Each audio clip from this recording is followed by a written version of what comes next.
Army chief general Qamar Javed Bajwa کی جانب سے قلعدم تحریک لبیک کو دوبارہ مین سٹریم سیاسی دھارے میں شامل کرنے کی خواہش کے اظہار کے بعد اس خدشے کا اظہار کیا جا رہا ہے کہ وزارت داخلہ جلد اس جماعت پر عائد پابندی اٹھا لے گی۔ یاد رہے کہ 29 اپریل کو قلعدم تحریک لبیک نے خود پر پابندی لگائے جانے کے حکومتی اقدام کے خلاف نظرثانی درخواست وزارت داخلہ میں جمع کروا دی ہے۔ وزیر داخلہ شیخ رشید نے میڈیا کو تصدیق کی ہے کہ تحریک لبیک کی جانب سے پابندی کے خلاف درخواست موصول ہو گئی ہے۔ انہوں نے بتایا کہ اگر کسی بھی سیاسی جماعت کو قلعدم قرار دے دیا جائے تو وہ 20 روز کے اندر اس فیصلے کے خلاف درخواست دائر کر سکتی ہے اور تحریک لبیک نے ایسا ہی کیا ہے۔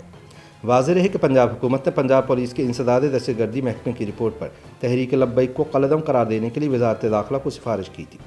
دہشت گردی سے نمٹنے کے قومی ادارے یعنی نیکٹا نے تحریک لبیک کو 15 اپریل کو قلعدم جماعتوں کی فہرست میں شامل کر دیا تھا۔ اس سے پہلے فرانسیسی حکومت کی سرپرستی میں نبی آخر الزماں حضرت محمد مصطفیٰ صلی اللہ علیہ وآلہ وسلم کے گستاخانہ خاکوں کی اشاعت کے خلاف تحریک لبیک پاکستان نے ملک بھر میں احتجاج کیا تھا اور حکومت سے مطالبہ کیا تھا کہ وہ فرانس کے سفیر کو ملک بدر کرے۔ اس احتجاج کے دوران پولیس اور مظاہرین کے درمیان جھڑپیں بھی ہوئی تھیں، جن میں 2 پولیس اہلکار شہید جبکہ درجنوں زخمی ہوئے۔ تحریک لبیک کے کارکنان کی ان پرتشدد کارروائیوں کے بعد اس جماعت کو قلعدم قرار دے دیا گیا تھا۔ بعد ازاں حکومت اور تحریک لبیک کے درمیان طے پانے والے معاہدے کے مطابق حکومت یہ معاملہ پارلیمنٹ میں لے کر گئی۔ حکومتی جماعت کے ایک رکن نے 20 اپریل کو قومی اسمبلی میں قرارداد پیش کی تھی، جس میں فرانس کے سفیر کو ملک بدر کرنے کا بھی ذکر تھا۔ تاہم اس قرارداد کا بنیادی مقصد گونگلوں سے مٹی جھاڑتے ہوئے تحریک لبیک کی قیادت کو دھرنا ختم کرنے کے لیے فیس سیونگ فراہم کرنا تھا، لہٰذا حکومت نے ایسا کر دیا۔ تحریک لبیک کے ذرائع کا کہنا ہے کہ حکومت کے ساتھ دھرنا ختم کرنے سے پہلے ہونے والے مذاکرات میں تحریک لبیک کی قیادت نے یہ یقین دہانی حاصل کی تھی کہ تحریک لبیک پر عائد کردہ پابندی کا خاتمہ کر دیا جائے گا، لہٰذا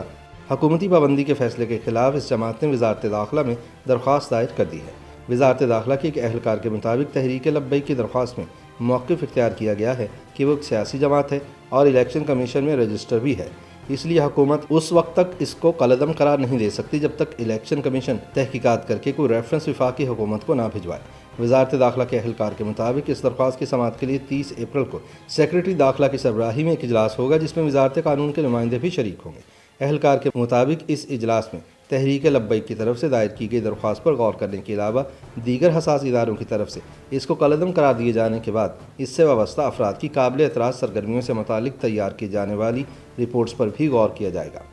الیکشن کمیشن کے سابق سیکریٹری قمر دلشاد نے بتایا کہ حکومت نے جب تحریک لبیک کو قلعدم قرار دینے کا نوٹیفیکیشن جاری کیا تھا تو اس میں انسداد دہشت گردی ایکٹ سن 1997 کے ساتھ ساتھ الیکشن ایکٹ سن 2017 کا بھی ذکر ہے۔ انہوں نے کہا کہ جب نوٹیفیکیشن میں الیکشن ایکٹ سن 2017 کے سیکشن 212 اور 213 کا ذکر کیا گیا ہے تو اس کے بعد وفاقی حکومت پر یہ لازم ہے کہ وہ 15 روز میں یہ معاملہ سپریم کورٹ کو بھجوائے گی، لیکن اس معاملے میں ابھی تک ایسا نہیں کیا گیا۔ قمر دلشاد کا کہنا ہے کہ اس امکان کو مسترد نہیں کیا جا سکتا کہ حکومت کی طرف سے ہی تحریک لبیک کی قیادت کو کہا گیا ہو کہ وہ اس فیصلے کے خلاف درخواست دائر کریں تاکہ پابندی اٹھائی جا سکے۔ شاید اسی وجہ سے تحریک لبیک کو قلعدم قرار دیے جانے کے باوجود کراچی میں تحریک لبیک کے امیدوار مفتی نذیر احمد کمالوی کو NA 249 کے ضمنی الیکشن میں حصہ لینے سے نہیں روکا گیا۔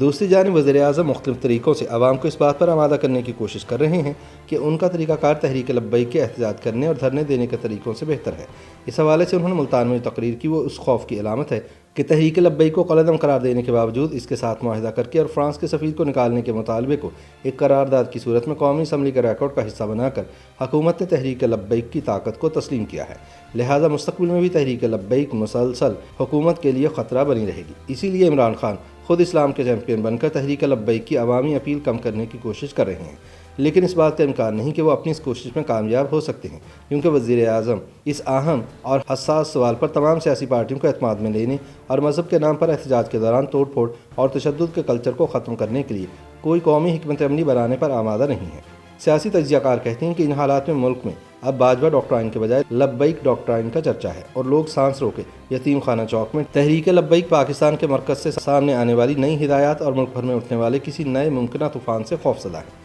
یادش بخیر نومبر سن 2017 میں تحریک لبیک کے مرحوم بانی علامہ خادم حسین رضوی کی سرکردگی میں فیض آباد انٹرچینج پر دھرنا دیا گیا تھا، کیونکہ مسلم لیگ نون کی حکومت پر اراکین اسمبلی کے حلف نامے میں ختم نبوت صلی اللہ علیہ وآلہ وسلم پر ایمان کے الفاظ میں رد و بدل کا الزام تھا۔ اس احتجاج سے حکومت تو تبدیل نہیں ہوئی، لیکن دھرنے میں خفیہ اداروں کی دلچسپی، میڈیا کو ملنے والی ہدایات اور اسے ختم کروانے میں فوجی افسران کی ثالثی سے یہ ضرور طے ہو گیا کہ حکومت کن شرائط پر کام کرے گی اور مستقبل کا سیاسی منظرنامہ کیا ہوگا۔